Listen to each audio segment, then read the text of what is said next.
ताली कप्तान के नाम से बजती है तो गाली भी कप्तान के नाम से होनी चाहिए। प्रधानमंत्री जी खुद ले या नहीं तो शिक्षा मंत्री को बर्खास्त करें। कहे जाते हैं कि बहुत हुआ युवाओं पर अत्याचार, अब की बार मोदी सरकार, महंगाई की मार, अब की बार मोदी सरकार, बहुत हुआ महिलाओं पर अत्याचार, अब की बार मोदी सरकार। 90 पेपर लीक हुआ और अब 6 करोड़ बच्चे प्रभावित हुए। एक 24 घंटा पर 2 महिलाएं जो है बलात्कार की शिकार होती है। 24 घंटा में 12 बच्चे आत्महत्या करते हैं। 24 घंटा में 2 किसान आत्महत्या करते हैं। इसमें नहीं किसान सुरक्षित है, नहीं युवा सुरक्षित है, नहीं महिलाएं सुरक्षित है, तो सिर्फ इनका नारा चलता है। बगल में नेपाल है, नेपाल 2 रुपया सस्ता पेट्रोल पर किया है और 15 रुपया सस्ता डीजल किया है, जबकि नेपाल आप ही के यहाँ से पेट्रोल जाता है। 3 रुपया से जानकारी मिल रही है कि 30 रुपया तक पेट्रोल का दाम बढ़ने वाला है। तो जमान है, उससे हमारे प्रधानमंत्री या भाजपा के लोगों को बड़ी दिक्कत है, उनसे नफरत है, लेकिन यूए जाते हैं तो वहाँ के शेख से गले मिलते हैं, इसके लिए कोनो दिक्कत नहीं है उनको।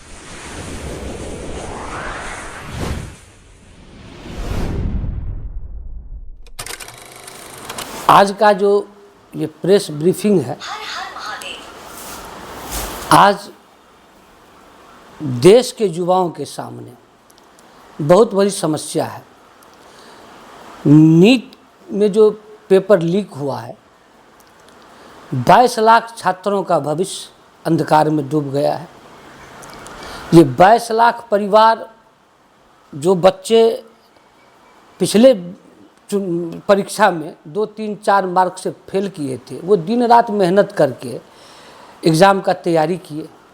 अंतिम समय में उनका पेपर लीक हो जाता है और उसका भविष्य अंधकारमय हो जाता है। दुर्भाग्य से अभी तक जो जानकारी मिली है कि 6 बच्चों के द्वारा आत्महत्या कर लिया गया है।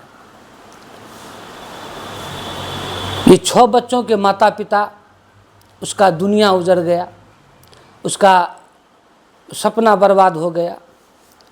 और मोदी जी के 12 साल के शासनकाल में 90 बार ये प्रश्न पेपर लीक हुआ है और उन 90 बार में 6 करोड़ बच्चे प्रभावित हुए हैं। 6 करोड़ बच्चे मतलब एक परिवार में अगर औसतन हम 4-5 आदमी मानते हैं तो 25 से 30 करोड़ व्यक्ति इससे प्रभावित हुआ है। हमारा युवा आत्महत्या करने को मजबूर है। बहुत ऐसे पिता हैं जो अपना ज़मीन गिरवी रख के अपने बेटा को पटना में, दिल्ली में, कोटा में नीट की तैयारी के लिए भेजते हैं। उनका सपना ख़त्म हो गया। बहुत माँ अपनी जेवर बेच चुकी है, उनका सपना ख़त्म हो गया।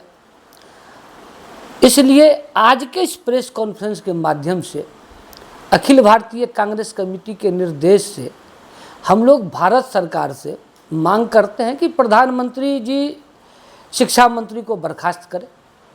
एनटीए के जो डीजी हैं अवधेश सिंह, उसको बर्खास्त करें और दोनों पर, इन बच्चों के द्वारा जो आत्महत्या किया गया है, ये हत्या का मुकदमा दर्ज करें या खुद प्रधानमंत्री जवाबदेही ले, क्योंकि इसमें शौचालय से लेके और वंदे भारत तक पुल पुलिया जितना होता है उद्घाटन तो प्रधानमंत्री जी करते हैं। तो अगर ताली कप्तान के नाम से बजती है तो गाली भी कप्तान के नाम से होनी चाहिए। तो जवाबदेही या तो प्रधानमंत्री जी खुद ले या नहीं तो शिक्षा मंत्री को बर्खास्त करें। विगत हम लोगों ने देखा है कि इस देश में लाल बहादुर शास्त्री जी पहले रेल मंत्री हुआ करते थे, तो वो रेल ड्राइवर नहीं थे, लेकिन उनके शासनकाल में जो रेल दुर्घटना हुआ तो उन्होंने रिजनेशन दिया। पूर्व मुख्यमंत्री हमारे नीतीश कुमार जी रेल मंत्री थे, इनके रीजन में भी रेल दुर्घटना हुआ तो इस्तीफा दिए। 2008 में मुंबई कांड हुआ था 26/11, जिसमें उस तत्कालीन गृह मंत्री शिवराज पाटिल जी इस्तीफा दिए। तो इस देश में परंपरा रही है कि जो व्यक्ति जिस पद के लायक नहीं है या वो नहीं संभाल पाते हैं तो रिजाइन कर देते हैं। लेकिन मोदी युग में सिर्फ नारे गढ़े जाते हैं कि बहुत हुआ युवाओं पर अत्याचार, अब की बार मोदी सरकार, बहुत हुआ महंगाई की मार, अब की बार मोदी सरकार, बहुत हुआ महिलाओं पर अत्याचार, अब की बार मोदी सरकार। नारे तो बहुत बढ़िया से गढ़ लेते हैं, लेकिन उसका आउटपुट क्या है? आउटपुट यही है कि इनके 12 साल में 90 पेपर लीक हुआ और अब 6 करोड़ बच्चे प्रभावित हुए। इनके शासनकाल में प्रत्येक दिन, प्रत्येक 24 घंटा पर 2 महिलाएं जो है बलात्कार की शिकार होती हैं। प्रत्येक 24 घंटा में 12 बच्चे आत्महत्या करते हैं। प्रत्येक 24 घंटा में 2 किसान आत्महत्या करते हैं। तो इस देश में नहीं किसान सुरक्षित है, नहीं युवा सुरक्षित है, नहीं महिलाएं सुरक्षित है। तो सिर्फ इनका नारा चलता है, बहुत हुआ महंगाई की मार अब की बार मोदी सरकार। तो महंगाई का आलम यह है कि 2014 में जब मोदी जी आए थे तो उस समय एक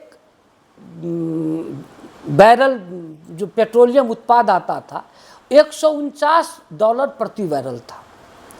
14 के बाद अंतर्राष्ट्रीय परिस्थिति बदली और 15 में ये $149 आके $40 पर चला आया।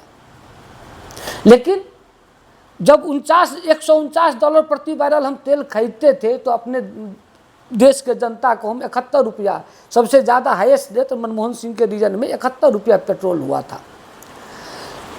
इनके रीजन में जब $40 पर आ गया तो वो 71 रुपया से घट के 60 रुपया हुआ। और उसके बाद इतना इस पर टैक्स लगाते गए तो बढ़ते बढ़ते हम लोग 106 रुपये पेट्रोल खरीदते थे, अब 3 रुपया बढ़ गया है तो 109 रुपया में खरीद रहे हैं बिहार के लोग। तो डीजल पेट्रोल का दाम अंतर्राष्ट्रीय मार्केट में घट रहा है और हम लोग अधिक पैसा देके खरीद रहे हैं। इन लोगों का एक तर्क है, आप लोग देखते हुए कि प्रत्येक दिन तेल कंपनी को 1000 करोड़ का नुकसान हो रहा है। तो मेरा कहना है कि विगत 5 वर्षों में भारत का जो सरकार है, भारत सरकार से ज़्यादा भारत की तेल कंपनी 40 लाख करोड़ रुपया का मुनाफा कमाया है। तो 1000 करोड़ का घाटा सहने में क्या दिक्कत है? आपके बगल में नेपाल है, नेपाल 2 रुपया सस्ता पेट्रोल पर किया है और 15 रुपया सस्ता डीजल किया है, जबकि नेपाल आप ही के यहाँ से पेट्रोल जाता है। आपके बगल में ऑस्ट्रेलिया है, ऑस्ट्रेलिया अपने नागरिक को इस जो वैश्विक संकट अभी है ईरान अमेरिका युद्ध के कारण, अपने नागरिक को लाभ देने के लिए उन्होंने अपना कस्टम ड्यूटी घटा दिया है, वो अपना टैक्स घटा दिया है, वहाँ के नागरिक को फ़ायदा है। जर्मनी अपने नागरिक को फ़ायदा दे रहा है, पाकिस्तान अपने नागरिक को फ़ायदा दे रहा है, अमेरिका तो तेल सप्लाई दे रहा है, ब्रिटेन भी अपने नागरिक को फ़ायदा दे रहा है। यहाँ हमारे यहाँ क्या है, तो चुनाव जब तक था 5 राज्यों में तब तक तो हम लोग चैन से थे। चुनाव का रिजल्ट आया और हम लोग अब 3 रुपया से जानकारी मिल रही है कि 30 रुपया तक पेट्रोल का दाम बढ़ने वाला है।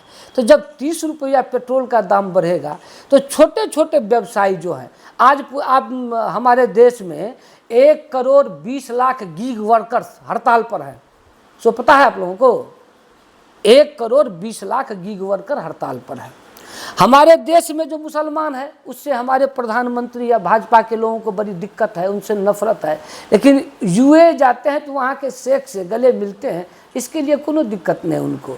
तो बगल का जो है मुसलमान वो दोस्त है और घर का मुसलमान जो है वो दुश्मन है। तो कुल मिला के हम लोगों का यही कहना है कि भारत सरकार हर एक दृष्टिकोण से फेलियर है।